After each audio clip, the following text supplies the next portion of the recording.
Ladies and gentlemen, April is officially the month of critical software vulnerabilities. If you haven't installed any updates or any hotfixes to any of your programs yet this month, then there's a very good chance that you are running a vulnerable system. And today's vulnerability video is about another piece of software that is a daily driver for millions of people all over the world, especially in corporate environments that hackers are most likely to target. Isn't that wonderful? PuTTY, a widely used SSH client and file transfer client, is vulnerable to a key recovery attack under certain circumstances.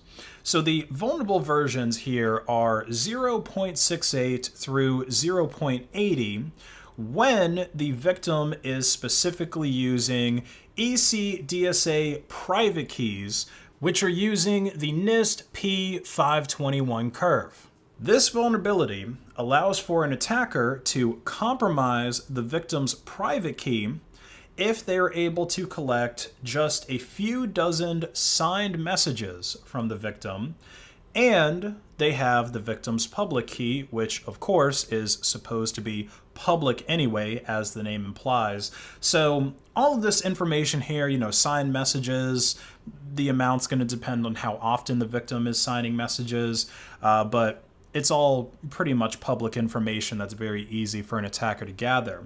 And because this vulnerability compromises the private key itself and not just a single session that it's being used for, it can effectively give an attacker access to the system with the same level of permissions as the victim whose key was compromised. And the attacker can also sign messages with the victim's key to make it appear as if the messages were coming from the victim.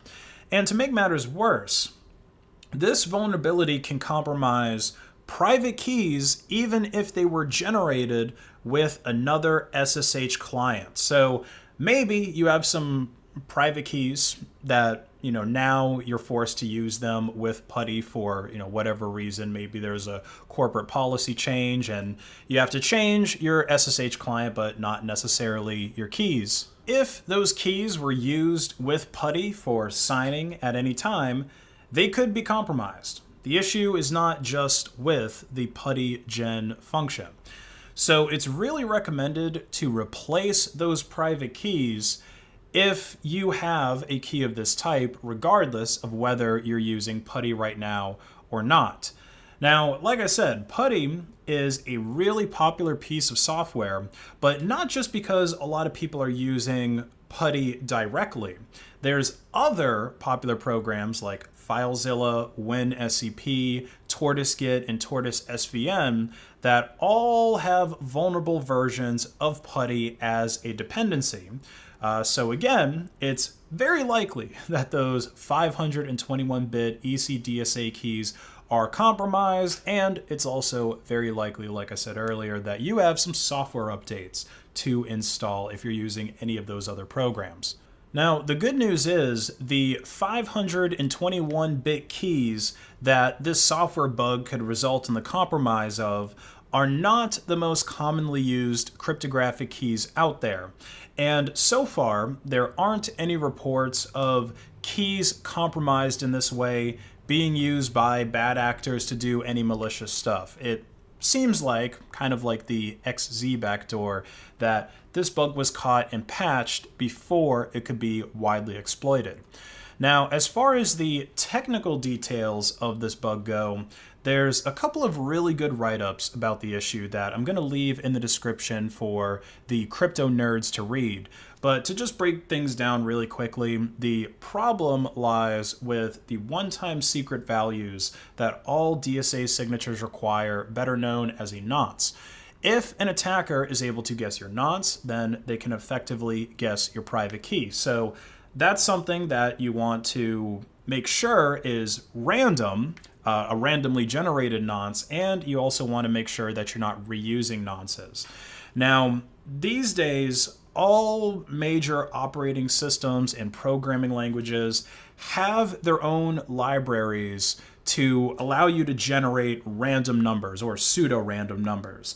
And these libraries really are a godsend, because if you stop to think about it, random numbers are needed everywhere. I mean, it's needed in all kinds of software, from cryptography to video games, and programming randomness is really difficult to do. And these days, it's really not recommended to try to program randomness yourself unless you really know what you're doing. But there was once a time, just like all software problems, where you had to figure it out yourself. There wasn't just some code that you could copy paste off of GitHub. But back in 1999, when PuTTY was originally written, the Windows operating system, which PuTTY was originally written for, did not have a random number generator, or at least according to the author, it didn't have a very good one, because again, RNG is really, really hard to get right. So without any good RNG to rely on, PuTTY generated the nonce in a deterministic way by first computing a SHA-512 hash whose input is the private key and the message to be signed. And this technique for randomness, I mean, of course, as long as your hashing algorithm is good, you should be getting fairly random numbers. And the specific technique of generating randomness in this deterministic way actually works fine. In fact, it's very similar to the techniques that were published about 10 years later after PuTTY was created in RFC 6979. And PuTTY's methods of generating the randomness this way still theoretically work for 256-bit and 384-bit curves. But in the case of the 521-bit curves, which are longer than the 512 bits that you get from SHA-512, the 521-bit nonce that's produced from the computation would always have its first 9 bits set to 0, right? 9 bits is the difference between 512 and 521. And that 9 bits of non-randomness is enough to derive the private key after collecting about 60 signatures. Now, if you're a lover of PuTTY or any of the other programs that depend on it, you are able to continue using this great piece of software, and you can rest easier using it now, knowing that the method of DSA nonce generation is now relying on the standard outlined in RFC 6979. And I really like what the author of this patch mentioned in the second to last paragraph about how the simplest fix to this bug would have been to patch the existing nonce generator to just use a longer hash, because if it was longer than 521 bits, then it should have worked. You know, you can just reduce the amount that you're using from it, like in the other shorter curves.